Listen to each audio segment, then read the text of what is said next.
Anderson, and John is going to be speaking from the Competent Communicator Manual, project number 8 also, getting comfortable with visual aids. And his title is Using the cerebral cortex amygdala circuit to create successful projects. All right, that sounds great. His time is 5 to 7 minutes.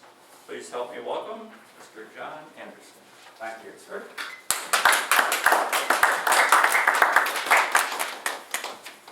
Good morning. Morning. Morning. By better understanding our brain, we're able to build successful projects with other people. Because we're all hardwired between the frontal cortex, right above the forehead, and deep within the brain, the amygdala, which is the limbic system, with the thalamus. And by understanding this circuit between the frontal cortex, the amygdala, and the thalamus, we can understand how lightning fast we are programmed to consider causality. Now, what will happen if this happens and this happens and this happens? We understand that pattern. We see a pattern that reminds us of a past event that had causality. Then it sends a signal to the amygdala, or the amygdala starts waking up and saying, uh-oh, this reminds me of that time when there was real troubles. And then the thalamus gets into the act and says, what do we need to do here? The body is all ready to go. You just give me the order, and I'll execute that order regardless of what it is. So it allows us to inspire others, because when we understand how it works in us, we understand how it works in other people. And by utilizing that knowledge and by stimulating other people by having questions, we're able to create rapport with them and to work on a project together. This is the cortex-amygdala-thalamus circuit. The cortex, you see, does our reasoning, our planning, and creates strategy. And I've got the best piece of news for you. Young people are always surprising us by how they can remember things and how quickly they think. But there's one thing that continues to grow and develop with age, and that's the frontal cortex. The more experience that we have, the better we become in understanding causality, cause and effect, and the sequencing of things. And while younger people can think faster and remember where their keys are better than we can remember where our keys are, we have a deeper, richer understanding of causality and how to solve problems and strategy and planning than young people do because of our greater experience. So the thalamus stimulates motor activity to avoid the pain, death, and loss that is feared by the amygdala. The amygdala is the limbic system. It's an old part of our brain. Also, the thalamus is old. It's the cortex that's the new, evolutionary-wise, part of the brain. So we're planning, avoiding fears, and taking action.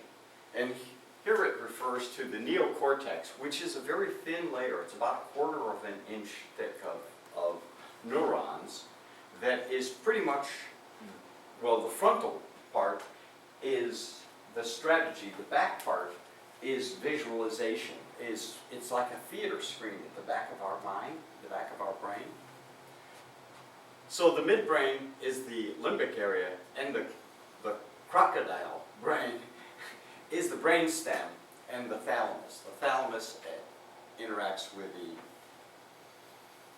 the brainstem. So by learning how different parts of the brain interact to keep us alive, we're able to work on projects successfully, more successfully. So what do we want to do when we're doing almost everything in life, in our day-to-day life? We're establishing conversations, we're talking with people, we're finding out what their issues are, projects that they're working on. We look for ways that what we're working on aligns with what they're working on.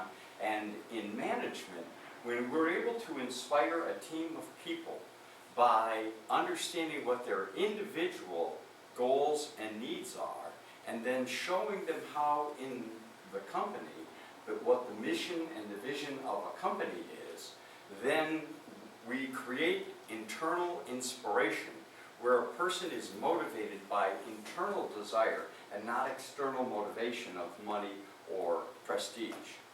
And that's what we're talking about here. And when we're aligned, we can work together. And when we're, now the reverse, I want to give the reverse of this analogy. The reverse of the analogy of the cortex-amygdala-thalamus is rhetorical strategy.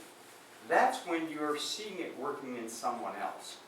In rhetorical strategy, you look at a speech that's being given, or you read a piece, a work, an article or a book, and you begin to understand why it is they're arranging their subject matters in the way that they are, because they're working to establish rapport, get us thinking along their way of thinking, to establish commonality of values and what's important, so that there can be alignment and moving forward.